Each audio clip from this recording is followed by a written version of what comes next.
Bienvenido a un nuevo podcast. Soy el Dr. Gozoino. Hoy día tenemos una querida invitada, una querida paciente, María Pía Fernández, directora, psicóloga clínica adultos, directora del Centro de Bienestar. Centro Integral Bienestar. Centro Integral Bienestar, eso. Muchas gracias. Hoy día vamos a hablar del tema, que es un tema muy importante en las pacientes que son afectadas por endometriosis, de la salud mental. Salud mental y esta enfermedad que es tan prevalente, tan importante para todas las mujeres en edad fértil, muy importante para todas las parejas que están intentando embarazarse, pacientes con infertilidad, por lo que hemos acudido a una experta en el tema. Además, como una querida paciente, ya puede empatizar mejor que cualquier otro profesional en el área. Bueno, bienvenida María Pía. Gracias. Gracias por estar aquí con nosotros. Es muy importante para todos nosotros porque para todos los que hacemos medicina reproductiva, endometriosis, ver cómo enfocar el manejo más adecuado hacia las pacientes con endometriosis, dolor e infertilidad, porque no es, como le digo, empatizar no es suficiente. No. Hay que tener herramientas para ayudar bien a las pacientes, a las parejas. Y quería preguntarte por qué la endometriosis tiene un tan alto impacto en la salud mental de las pacientes. Mira, antes de contestar eso, me gustaría comentártelo algo que pasó hoy día, justamente, que yo quedé un poco, no sé si extrañada, pero sí es lo usual que suele suceder y por eso también impacta en términos de conocimiento, en términos de salud, pero también de salud mental. Justamente hoy día me fui a pintar las uñas, le comenté a la chica que yo venía a esto. Y le comento, mira, en realidad un podcast de endometriosis. ¿Y qué es la endometriosis? Pero más que explicar lo que es la endometriosis, es explicar qué es el endometrio. Lamentablemente, en términos educativos, es muy poco lo que se sabe o la mujer conoce muy poco su cuerpo. Entonces, el impacto en términos de que ya te digan que tienes una enfermedad que se llama endometriosis, como, que hay como en estado de shock, ¿cierto? Y en ese estado de shock es como simplemente no entender. Un poquito la cabeza se empieza a enredar y ahí es donde empieza toda una seguidilla de términos emocionales lo que puede pasar. Frustración, impacto, angustia, no sabes qué puede venir en el futuro. Entonces, en este futuro, que puede ser bastante incierto, sabemos que si es que yo no sé nada de la enfermedad, pregunté lo necesario, ¿cierto? al doctor, empecé a averiguar en Google siempre puede ser hasta medio más trágico de lo usual, Sí, ¿cierto? es verdad. Entonces uno siempre le dice a los pacientes, no busquen Google. Pero en términos de salud mental, lamentablemente esto puede ser desde una pequeña angustia y puede llegar a una depresión bastante profunda. Muchas gracias. Justo te quería preguntar eso. ¿Qué alteración en la salud mental puede generar la endometriosis? Desde lo más frecuente a lo menos frecuente o de lo más leve a lo más severo. De partida, entender de que cuando se trabaja en endometriosis, uno le dice en términos de salud mental, esto es una enfermedad que hay que tratarla de forma integral, ¿cierto? O sea, no solamente ginecología, sino tenemos que trabajar también la parte alimenticia. ¿Por qué? Porque tenemos que alimentarnos es una estructura de... que eso ya es un cambio, ¿cierto? Viene otro podcast para eso. Bueno. Entonces, o sea, tenemos ya un cambio respecto a que ya tengo una enfermedad, ¿cierto? Otro cambio de que tengo que hacer un trabajo de cambio de hábitos con mi alimentación, sí o sí. Pero aparte me siento angustiada, me siento frustrada, me siento confundida. Mira, lo voy a hablar un poquito como desde mi vereda, desde como paciente. Yo desde que recibí la noticia que esta enfermedad trae infertilidad, o sea, como que quedé confusa, no, como que se me hubiera ido la creatividad, se podría decir. Entonces, al final, el trabajo tiene que ser a través, más que trabajar el trabajo de la pena o que estoy, no sé, a lo mejor angustiada o frustrada, a la larga es trabajar el duelo, porque yo estoy perdiendo algo y ese perder necesito obviamente darle una resignificación. Entonces, al final lo que se ve constantemente acá es netamente desde una tristeza profunda a una depresión, pero también desde la vereda del duelo. Y eso es lo que muchos psicólogos no lo trabajan o no se da la importancia de cómo trabajarlo, se podría decir. Y cuéntame una pregunta que me surge siempre. Lo que pasa es que uno como médico, ¿qué es lo que debería uno como médico manejar con la paciente? Porque, por ejemplo, a mí me ha pasado que una paciente tiene un aborto bioquímico, etc. Y cuando uno dice lo siento, la paciente dice muchas gracias. O sea, de repente uno puede pasarse de largo con respecto a decir realmente lo siento. Y de manera real. Pero ¿cuáles serían las maneras de aproximación cuando la paciente está en el duelo? ¿Qué nos sugeriría a todos los médicos que estamos frente a una pareja que están pasando por el duelo? Pero ya sé, porque no se han podido embarazar, porque se embarazaron y tuvieron una pérdida. dentro de todo el proceso, o que han pasado mucho tiempo y han hecho un montón de terapia, cirugía, inseminación, in vitro y no han podido. ¿Qué nos sugeriría a nosotros los profesionales de la salud en ese área cómo enfrentar eso? Yo creo que una gran ventaja, yo te conozco a ti, conozco a otros doctores, Sí. ¿cierto? Una gran ventaja que tú tienes es que eres muy cercano. Ya. En este caso, a veces las palabras sobran. A veces simplemente con un gesto de cariño, a lo mejor un gesto de un abrazo. Aquí hay, obviamente tú eres muy cercano, eres muy de piel. A lo mejor no todos los doctores son iguales, pero por algo tú te dedicas a esto. O sea, tu sensibilidad igual se nota, igual se traspasa, que sería muy bueno que para otros doctores a lo mejor trabajaron un poquito más la sensibilidad. O sea, al final esto es pérdida, esto es... Y no tanto para las mujeres, también para los hombres. Los hombres... Que yo lo hice, o sea, yo cuando llego a la casa yo le pregunto, bueno, ¿qué es lo que tú sientes? Porque claro, esto es un tema que va conmigo, ¿cierto? En términos de enfermedad, con temas que yo vengo arrastrando, pero ¿qué sientes tú? Que yo no pueda, y que yo a lo mejor yo no pueda cumplir un deseo tuyo, y que a lo mejor tengamos que ir por otra vía de estos deseos. Entonces al final este trabajo es como el acercamiento hacia, sí, lo siento, pero a lo mejor es como más que hablar, es como... puede ser el tacto, es como a lo mejor dar la mano, a lo mejor un pequeño abrazo a ambas personas, ¿cierto? A la pareja en general. Da lo mismo si aquí es hombre-mujer o mujer-mujer aquí. Bueno. Sí, obviamente eso es para otra reunión, el Sí. evaluar qué pasa con la otra parte de la pareja. Sí. O sea, es decir, qué pasa con porque está la persona que, por ejemplo, en el caso hombre-mujer, la gran parte de todo el proceso se lo experimenta la mujer. Sí, lo experimenta la mujer. Y el hombre está como de lejos y no sabe qué hacer, no sabe cómo contener, no sabe, Sí. se siente muy frustrado. Entonces, eso también habría que evaluar para otra reunión porque es un tema completo. Sí. Porque en general al hombre no sabemos qué hacer de lejos. Sí. No sabemos qué hacer. O sea, no sé, pues, yo me enojo con algunos pacientes cuando se molestan por hacer el espermograma. Cuando la paciente se ha hecho histerosalpingografía, se ha hecho laparoscopía, se ha hecho un montón de cosas y entre la señora y yo lo miramos así con un poco así como sorprendidos, por decir algo. Entonces eso es un tema bastante que uno lee, busca y hay poca información con eso y va a ser un tema que hay que preparar y ver en otra reunión para ver cómo lo abordamos. Bueno, ya vimos cuáles son los problemas más frecuentes, desde de lo más básico a lo más severo. Por ejemplo, en el caso tuyo, en tu práctica clínica, ¿qué es lo que más ves tú como directora, como psicóloga clínica? O sea, lo que más está llegando, más que nada, es el tema de esta sensación de vacío, como sentirse menos mujer. A la larga, el hecho que tú pierdes, tú como que, justamente, el útero es creación, ¿cierto?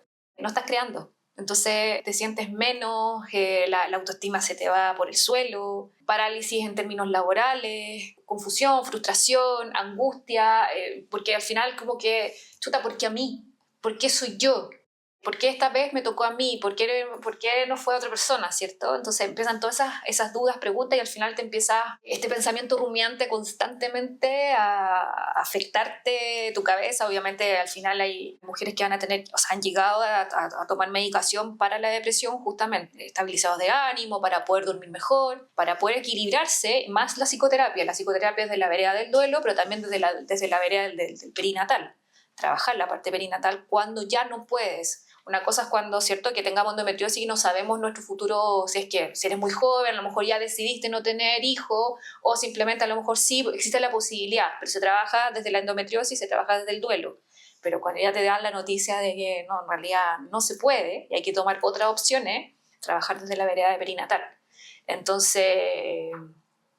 Bueno, y obviamente es todo también lo que hay por atrás, porque obviamente tú pasas por todo este proceso, tú te enfocas como con tu esposo o tu pareja al lado, todo el dolor, toda la pena, pero muchas veces esas mujeres no son entendidas ni por sus padres, ni por sus amigos, ni por la gente de tu trabajo. Por ejemplo, el tema de la endometriosis en términos laborales, o sea, exageración, tú le estás poniendo mucho color, ¿cierto? Sí. Que eres alaraca, pero ¿cómo va a ser así? Porque aparte normalizamos, o sea, se nos normalizó a las mujeres que la menstruación es dolorosa, cuando no lo es.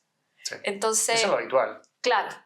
Entonces, en el trabajo no entienden, no te dan los permisos necesarios y eso ya empieza a mermar, ¿cierto? En tu autoestima, en que no puedes, en que necesitas hacerte tu examen y no puedes hacértelo, en que retrasas también tus operaciones y estás con el dolor constante y lo estás pasando muy mal. Sí, entre paréntesis, las pacientes cuando llevan años desde la adolescencia y tienen 28, 30 y tantos años y están por dolor o por infertilidad o ambas, cuando se muestra un examen del mapeo o del protocolo y ven que tienen algo, se sienten alivio. Sienten alivio y sienten que ya que es algo real, que no era, no era su mente, sino algo físico que compromete la mente. Entonces, eso es parte del alivio de las pacientes cuando tienen endometriosis.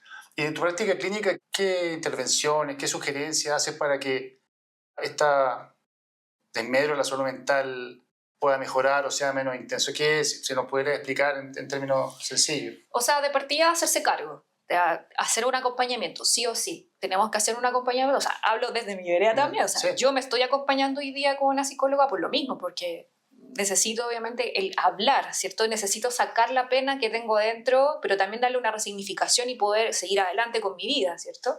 Y eso obviamente tiene que ser una persona especialista en salud mental. La pareja puede escuchar todo lo que quiera, pero la pareja no puede cumplirnos todo o no nos puede solucionar todos nuestros dolores.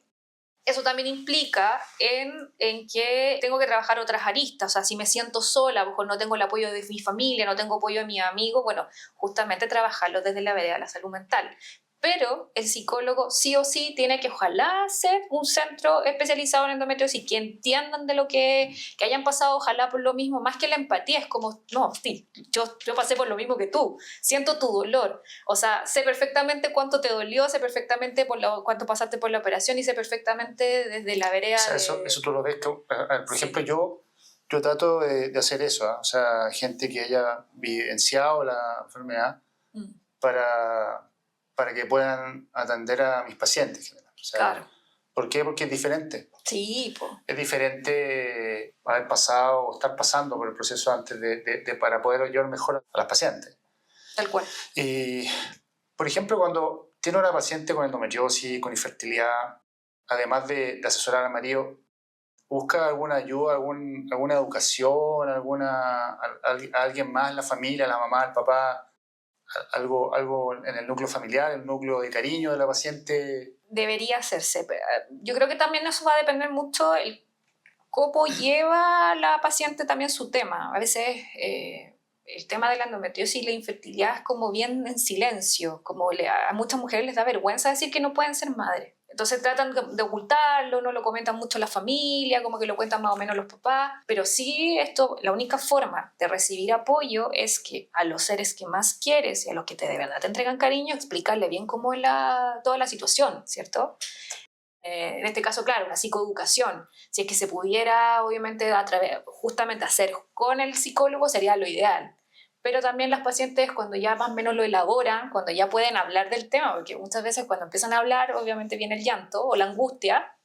Si lo pueden elaborar mejor, igual ellas mismas pueden psicoeducar a sus familiares. En este caso también sería súper bueno que yo ahora estoy justamente promoviendo mucho el tema de los talleres con los maridos, para que empiecen a entender otro tipo, bueno, va para otro podcast, como dice. Te voy a apoyar de nuevo para... Sí. Pero justamente para también tener psicoeducación para el lado Pero público. ahora que parejas que están viendo, que van a ver este podcast, ¿qué le diría a los maridos o a la pareja de la paciente? Estudien la enfermedad. O sea, esto no es exageración, esto no es un invento. O sea, esto sí es real y pasa. Entiendan más allá de lo que está sucediendo, porque esto se tiene que trabajar o se tiene que sobrellevar en conjunto en pareja. Si no pueden hacerlo, bueno, tienen que también buscar ayuda profesional. Pero sí o sí, interícese, vaya, asista, vaya a los controles, porque es la única forma de que empiece a entender y empiece a entender a su mujer. Bueno, al principio te pregunté con respecto a cómo manejar nosotros. Yo personalmente pienso que además de las características personales de cada médico, yo siempre pienso en la cosa técnica, profesional, es decir, qué manera, no sé, una asesoría, un coaching con respecto a no sé, una clase formal del manejo del duelo, por ejemplo. manejo del duelo, aproximación clínica a una paciente en el duelo. Por ejemplo, eso a mí me gustaría tener herramientas para eso, porque a mí también se me aprieta la garganta y no sé qué decir. Entonces, para que sepan las pacientes que cuando uno tiene que dar una noticia o algo muy duro, uno tiene que tomar aire, respirar, tragar saliva, o a veces uno se da vuelta y uno obviamente no sufre lo mismo que la paciente, que la pareja, uno sufre así, pero es como digo, es parte, no solamente parte del trabajo, uno se involucra y por eso también sería bueno tener herramientas para poder, como te digo, dar malas noticias de manera adecuada. ¿Qué es lo que le diría a las pacientes que están recién diagnosticándose endometriosis, que han tenido dolor crónico, desde las chicas a la gente mayor de 30, que ya saben el diagnóstico? ¿Qué le dirías tú el consejo? Pues yo le doy mis consejos, o sea, porque yo tengo pacientes que tienen 40 y tanto, que son pacientes mías por endometriosis y traen a sus hijas que tienen 14, 13, son adolescentes que ya están con algunos síntomas de dolor. Obviamente, la situación de ella es distinta a la mamá, porque ya uno tiene el diagnóstico del antecedente epidemiológico de que tiene más riesgo de tener endometriosis y tiene los síntomas. Entonces, ella no va a pasar por todo el trauma del normalizar, del bullying. De pasar por médico por médico. Sí, justamente, ahí hoy se ahorra un tiempo. ¿Qué le aconsejaría a todas estas pacientes? Mira, yo la verdad que siempre digo que el ser humano está hecho para estar en comunidad. Nosotros no somos para ser solitos ni individuales. A mí cuando se me detectó la endometriosis, la verdad que había muy poca información. Entonces eso implicó que yo estuviera súper sola y no entendiera mucho. Yo le digo a las chiquillas como, hagamos comunidad, o sea, aprovechen esta instancia justamente. Hoy día hay un podcast que lo encuentro maravilloso porque se está sabiendo algo más. Es súper educativo, se está hablando, para poder sanar hay que hablar. Para poder sanar hay que sentirse apoyado. Entonces, sí, va a ser una enfermedad fome, ¿cierto? Se pasa mal, hay que operarse, hay que pasar por hartos procesos, pero ese proceso no lo tienes que pasar sola. O sea, apóyate a las personas que más te aman, pero hagamos comunidad. O sea, para eso estamos otras mujeres que sí te podemos entender y no te vamos a juzgar, no te vamos a mirar mal, ni te vamos a tratar de exagerar, ni nada por el estilo. Simplemente todo lo contrario. Te vamos justamente a sostener y te vamos a entender. Entonces, hoy día, para poder, yo creo que hacerse sentir mejor en términos emocionales, comunidad, estar juntas. Ya, María Pía, muchas gracias. Realmente he aprendido también que la idea también de estas reuniones. Quiero agradecerte por tu tiempo, por las cosas que estás haciendo, y te lo agradezco mucho por todas nuestras pacientes, que doy las gracias por todas nuestras pacientes, que yo sé que te dan las gracias por lo que estás haciendo, así que muchas gracias por haber estado aquí. No, gracias a ti por invitarme.